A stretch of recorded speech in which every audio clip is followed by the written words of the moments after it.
네, 안녕하세요. 복음, 사랑, 생명의 흐르는 아침 이정은 목사입니다.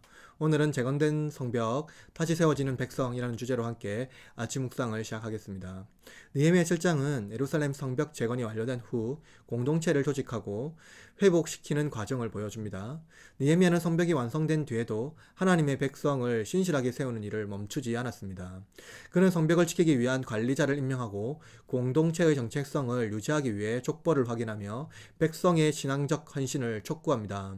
느헤미야가 계보를 등록한 것은 어떤 행정적인 절차를 위한 것이 아니라 하나님의 언약을 확인하고 그분의 백성으로서 정체성을 회복하여 거룩한 공동체를 세우기 위한 과정임을 보여줍니다. 오늘 본문은 느헤미야 7장 1절에서 38절입니다. 제7장 성벽이 건축되매 문짝을 달고 문지기와 노래하는 자들과 레위 사람들을 세운 후에 내 아우 하나니와 영문의 관원 하나냐가 함께 예루살렘을 다스리게 하였는데, 하나냐는 충성스러운 사람이요 하나님을 경외함이 무리 중에서 뛰어난 자라. 내가 그들에게 이르기를, 해가 높이 뜨기 전에는 예루살렘 성문을 열지 말고 아직 파수할 때에 곧 문을 닫고 빗장을 지르며, 또 예루살렘 주민이 각각 자기가 지키는 곳에서 파수하되 자기 집 맞은편을 지키게 하라 하였노니, 그 성읍은 광대하고 그 주민은 적으며 가옥은 미처 건축하지 못하였음이니라.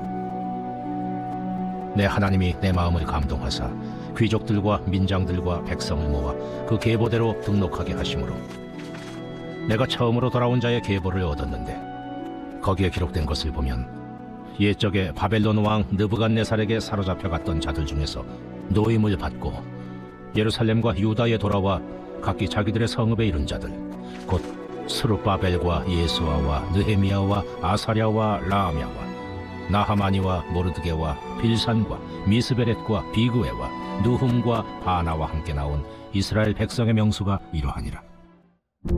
바로스 자손이 2172명이요 스바랴 자손이 372명이요 아라 자손이 652명이요 바한 모압 자손 곧 예수아와 요압 자손이 2818명이요 엘람 자손이 1254명이요 삿두 자손이 845명이요 삭게 자손이 760명이요 빈누이 자손이 648명이요 브베 자손이 628명이요 아스가 자손이 2322명이요 아도니감 자손이 667명이요 비그웨 자손이 2067명이요 아딘 자손이 655명이요 아델 자손 곧 히스기야 자손이 98명이요 하슴 자손이 328명이요 베세 자손이 324명이요 하립 자손이 112명이요 기브온 사람이 95명이요 베들레헴과 느도바 사람이 188명이요 아나도 사람이 128명이요 벳아스마웻 사람이 42명이요 기리앗 여아림과 그비라와 부에로 사람이 743명이요 라마와 게바 사람이 621명이요 믹마스 사람이 122명이요 베델과 아이 사람이 123명이요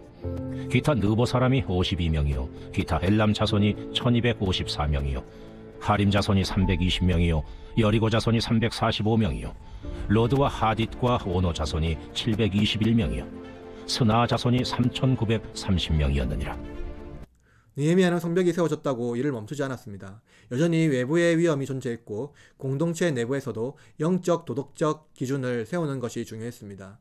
느헤미야는 이러한 상황에서 책임 있는 관리자를 세우는 일이 성벽 재건 못지않게 중요하다는 것을 인식하고 이에 따라 적합한 인물을 선택합니다.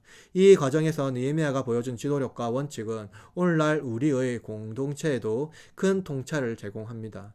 먼저 신뢰받은 인물을 선택해야 합니다. 성벽 문지기로 하나니와 하나냐를 임명합니다. 이들은 충성스러운 사람이요 하나님을 경외함이 무리에서 뛰어난 자였습니다. 이 선택은 느헤미야가 외적인 조건을 보지 않고 내적 자질과 영적 성품을 기준으로 삼았음을 보여줍니다. 느헤미야에게 있어서 성벽을 지키는 책임은 단순히 물리적 방어뿐만 아니라 공동체의 거룩함을 보호하는 영적 책임이기도 했습니다. 느헤미야는 임명된 관리들에게 구체적인 임무를 맡깁니다. 그들의 주요 역할은 성벽 문을 열고 닫는 일을 포함하여 성 안팎의 질서를 유지하는 것이었습니다. 특히 문을 열 때에도 해가 높이 뜨기 전에 예루살렘 성문을 열지 말라라는 세부적인 지침을까지 주었습니다. 이는 공동체가 외부의 위협에 민감하게 대처하며 항상 경계해야 함을 상징적으로 보여줍니다. 느헤미야에게 관리자를 임명하는 것은 중요한 사역이었습니다. 그는 관리자의 선택 기준이 신실함과 하나님의 경외함이었기 때문이었습니다. 능력이 중요한 시대, 하나님을 경외하는 마음이 가장 중요한 자질이라는 것을 잊어서는 안 됩니다. 그리고 느헤미야는 관리자를 선택하고 임명하는 과정에서 자신의 개인적 감정이나 이익이 아니라 오직 공동체의 유익과 하나님의 뜻을 기준으로 삼았습니다. 그는 성벽 재건이 단지 물리적 재건이 아니라 하나님의 언약 백성으로서 공동체를 세우는 과정임을 알고 있었습니다. 느헤미야는 관리자를 세우는 일이 곧 하나님 나라를 세우는 일과 동일시했습니다. 이처럼 오늘날 교회도 직분자를 세우는 일을 기능적인 일로 생각해서는 안 되고 하나님 나라를 세우는 과정임을 정확히 인식해야 합니다. 느헤미야는 성벽 재건이 완료된 후 공동체 중심이 되는 예루살렘의 정체성을 회복하기 위해 족보를 조사했습니다. 그는 예루살렘이 크고 웅장하게 재건되었지만 그 안에 거주하는 백성은 적고 성읍이 비어있는 현실을 직시합니다. 이러한 상황에서 느헤미야는 단순히 인구를 채우는 문제를 넘어 하나님의 언약 백성으로서 정체성을 분명히 하는 것이 중요하다고 보았습니다. 이를 위해 그는 포로에서 돌아온 자들의 족보를 확인하여 그들의 언약 백성임을 증명하고자 했습니다. 느헤미야는 바벨론 포로에서 돌아온 자들의 족보를 통해 그들의 정체성과 언약 백성임을 상기시킵니다. 느헤미야와 함께한 이들은 한 민족의 구성원이 아니라 하나님의 족보 역사 안에서 선택된 백성임을 의미합니다. 이 족보는 몇 가지 중요한 메시지를 전달합니다. 첫째, 하나님께서 그들의 역사를 기억하시고 과거 바벨론 포로 생활 중에도 그들의 언약 백성으로 돌보셨음을 상기시킵니다. 둘째, 하나님께서는 그들의 혈통과 가문을 통해 언약을 지속시켰으며 그 정체성을 보존하셨습니다. 이는 하나님이 신실하게 언약을 지키시는 분임을 보여줍니다. 셋째, 족보의 확인은 단순히 과거를 회복하는 것이 아니라 현재와 미래에 그들이 하나님께 충성하며 거룩한 공동체로 살아가야 한다는 도전을 담고 있습니다. 특히 족보 작업은 공동체의 순수성을 유지하고 하나님께서 맡기신 사명을 감당할 준비를 갖추는 데 목적이 있었습니다. 이 과정에서 느헤미야는 하나님의 백성으로서 책임을 강조하며 그들의 정체성을 민족적 정체성에 한정하지 않고 영적 정체성으로 확장시켰습니다. 이는 하나님의 언약이 단지 혈통에 국한되는 것이 아니라 하나님의 뜻에 순종하며 거룩한 삶을 살아가는 방식임을 말씀하고 있습니다. 오늘날 우리에게도 이 말씀은 깊은 교훈을 줍니다. 우리는 그리스도 안에서 하나님의 언약 백성이 되었으며 우리의 정체성을 유지하기 위해 하나님의 말씀과 약속에 충실해야 합니다. 이 정체성은 이름이나 소속으로 확인되는 것이 아니라 우리가 하나님의 뜻에 순종하며 살아가는 삶을 드러내야 합니다. 느헤미야가 족보를 통해 하나님의 백성을 재확인했던 것처럼 우리는 날마다 우리 자신이 그리스도 안에서 하나님의 자녀임을 되새기고 그 정체성에 합당한 삶을 살아가야 합니다. 그리고 이에 대한 헌신과 순종을 다짐해야 합니다. 느헤미야의 시대처럼 오늘날에도 하나님께서 우리를 거룩한 공동체로 부르시고 계십니다. 우리는 예수님 안에서 언약 백성이 되었으며 거룩한 삶을 살아가야 합니다. 거룩함은 외적인 행동이나 형식적인 예배에 그치지 않고 우리의 삶 전체가 하나님의 뜻에 순종하며 변화되는 것을 의미합니다. 거룩한 공동체로서 헌신은 개인적인 결단에서 시작되었지만 그것은 공동체 안에서 함께 이루어질 때 더욱 강력한 힘이 발휘됩니다. 우리는 서로 격려하며 말씀과 기도로 함께 나아가야 합니다. 또한 예수님께서 우리를 위해 보여주신 희생과 사랑을 본받아 우리의 삶과 공동체가 그분의 영광을 드러내는 도구가 되어야 합니다. 느헤미야의 그림자를 통해 예수님은 자기 백성을 보호하시고 구원하시는 분이심을 드러내셨습니다.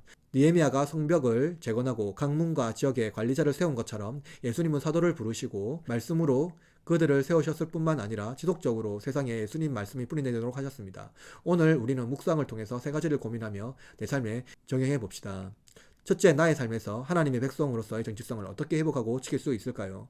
둘째로, 공동체를 세우기 위해 내가 할 수 있는 작은 헌신은 무엇일까요? 셋째, 직장, 가정, 교회와 학교 등 우리의 삶 영역에서 하나님께서 나에게 주신 사명을 실천해야 할 것은 무엇일까요? 오늘 묵상하는 시간을 통해서 여러분이 더욱 하나님을 닮아가는 시간이 되기를 바랍니다. 다 같이 기도하겠습니다.